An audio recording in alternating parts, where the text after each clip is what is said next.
going to explain how the results of InBody, along with other suggestions, will help you progress and get out of that situation.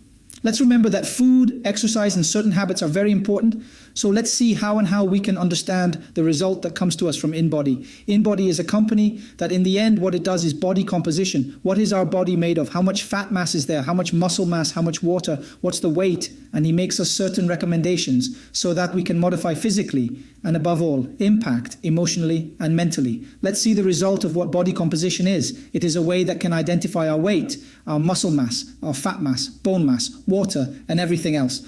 This is a first step so that we can understand what we must change and what habits we must carry out to be able to do that process physically and above all mentally and emotionally. So once we have the result, we do the InBody test. Then here we have a result. This is my result. And well, we put main data such as the ID or the phone number. It may well be the name. We put the height, the age, sex, and well, here marks the time when this body composition exam was carried out or called InBody. Remembers that InBody is the company. So here clearly taking this example, that is mine, weight 159 pounds, of which those 159 pounds, because I have 45 pounds of fat, 30 pounds of fat-free mass, which is considered tissues, that it is not fat, and I have 84.7 ounces of pounds. So if I add those three, I have my weight, which is 159 pounds. And so these are the first data or the analysis that the InBody gives us. According to what I have mentioned, the total weight, the amount of excess fat or the fat in the form of stored energy, and what is considered dry mass, which in this case is the second heading, third heading, and what is water, and this is very easy to understand. Later from here, we take an analysis between muscle mass, fat, and weight. This is the priority part to see, according to this body composition, how we are in our physical situation in question, our muscle mass, our fat, and our weight. If we realize it, it marks the 3 points, which is the weight that is here, the muscle mass, what is not fat, and what is fat, and puts us a graph from below, normal, or above. In fact, he marks it in the form of a triangle, and so he tells me that according to my weight, because I'm on top, he says it's like 125 or 25% more. Here we are dialing the 100. Here is the number 100 also tells me that I have more than 100% because 100 is like the average part of muscle mass. I must have like 105.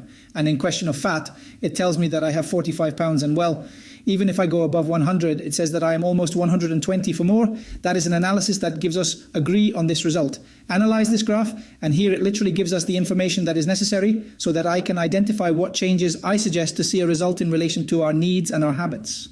He also gives me an obesity analysis. He takes my BMI, tells me that I have a BMI of 27. He tells me from 18.5 to a maximum of 23, and tells me that the fat percentage, it's 28, and it marks me as a minimum of 6 and a maximum of 20%. Currently, I have 8% more fat according to the recommended maximum. Then here we have the structure of our body by segments. It makes an analysis and marks us that we have our body marked in cylinders, in 5 cylinders with 2 arms, 2 legs, and a trunk.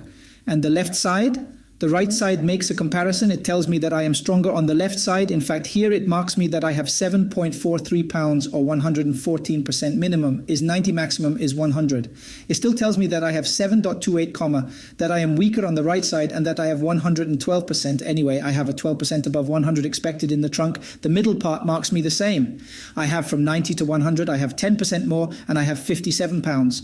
And in the lower parts, in a way, my weakest part is my left leg, which I have 93% and 94 on the right side. So here different ranges are marked. It is from 95 to 105, 95 to 105, and I am below the minimum recommended on the left side of my leg. And I don't even reach 95%, which is the minimum recommended on the right side. If I do an analysis grosso modo, I can see that my left arm is a little stronger than the right, but my right leg is stronger than the left, so I have a decompensation here. It is important that I start working on certain areas with greater focus to be able to strengthen those mismatches that are being made. Marking here. And well, here I have a history, as I have already done a long time ago. It is recording my weight, muscle mass, and percentage of fat. And it is graphing me in a historical way. All the last InBody or the last composition I made was on the 10th day of the month of the 25th of this year. I mean, it means that I did it on February 6th. From 2025, this is how this point marks it and gives me more information about how I feel. He recommends that I lose 24 pounds of fat, not weight, but fat, that I have a good fat-free mass. I'm fine. It doesn't put me on either, more or less. It tells me that what is not fat, which is considered more fat-free, I have 114 pounds. And that my basic metabolism is 1495 calories, and my size or my composition of muscle mass is 8.3 kilograms per square meter minimum, is 7 for the man, and in this case I am above the average. They give me general recommendations like the ones I've talked about in segments in obesity analysis. They also make me a relationship if there is in what is the fat-free dough. And well, that's how he tells me about metabolism and everything else.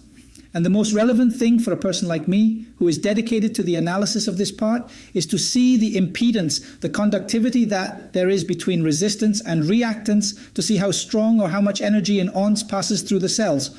Although I'm not going to go into detail about this last impedance, because it's a little more complex. In the analysis of muscle mass and fat, which is what we are interested in knowing to make certain suggestions, as I talked about in my areas. So it's not that you're perfect, you simply know what areas you should focus on to work. Then let's see how the result will be, how I interpret it, and what are the recommendations I have to carry out. To be able to see that change, then we are going to stop sharing the screen here, and we already have how the result would look. Remember that I am marking the information of what the fat and muscle analysis is. If a C is literally formed like the one we see here, I'm going to enlarge it. It's like a traffic light. Does it mean that there is a decompensation at a given time? If I mark you 1C1, C2, C3, these parameters are unbalanced. They are usually associated with metabolic changes. If I mark you I1 or I2 or I3, it is associated with a normal state, it is a normal structure, and many times the goal is to reach D1 if you realize the muscle mass is on top, either in any of the D. And what is this when I talk about D1, D2, D3? Is these types of letters can be influenced.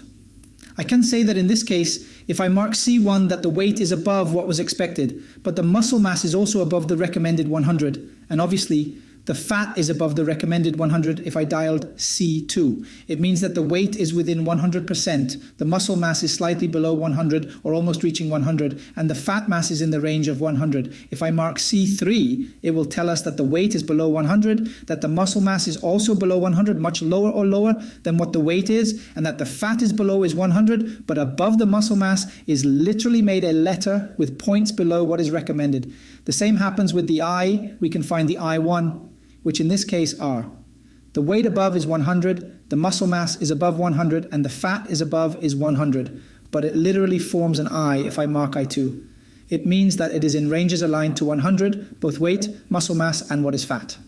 And if I mark I3, it means that both weight, muscle mass, and fat are below 100, but they all literally form a line. And the last point, that is D, if I mark D1, means that the weight is above 100, that the muscle mass is higher than the weight. If in this case the weight is at 105, the muscle mass must be at 115.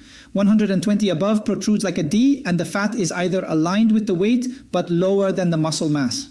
And if I mark I3, it means that both weight, muscle mass, and fat are below 100, but they all literally form a line. And the last point, that is D, if I mark D1, means that the weight is above 100, that the muscle mass is higher than the weight. If in this case the weight is at 105, the muscle mass must be at 115.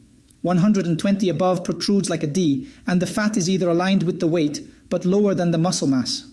If I mark D2, I mean that these are so much, the weight is 100, the muscle mass is close to 100, or well, it is not close, it is, and more than 100. And what fat is also in the range of 100, but always lower than muscle mass, and obviously the weight is also lower than muscle mass. If I were to mark D3, I mean that both weight and fat are below 100, but the muscle mass is higher, but not reaching 100. It may be a bit confusing, but the same letter is setting your tone. It's how the structure looks if you're at the top, if you're in normal ranges, and if you're below.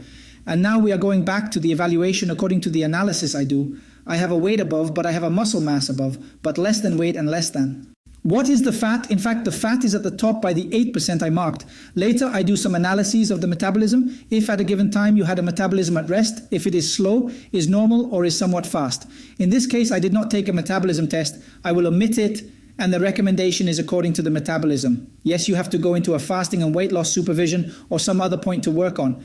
And the following is, see the type of diet, a flexible and long-lasting anti-inflammatory diet. What supplements do I need? In this case, I'm going to put a complete package that you call the Health Pack Vitamin D and Omega. This is going to be okay. Again, I say to an analysis that is done of your needs, what kind of protein, if it's whey, if it's some protein, egg whites, or protein called casein that is also found as the main in milk, what kind of exercises, if they are weight-free, resistances with bands or full body. Do I need some neurofeedback? Not because we didn't do any analysis, and if I require some hypnosis, I'm going to put no. What kind of medication do I need? Well, in this case, from my point of view, it is a hormone will be one of them. That's semorline, that is a substance that is a precursor of the growth hormone, and some vitamins through serum. And so we only have the report, we share it with the patient, and change physically, mentally, and emotionally. And it's that simple. We have a result that will empower us and give us breaks to achieve those changes that we need and want.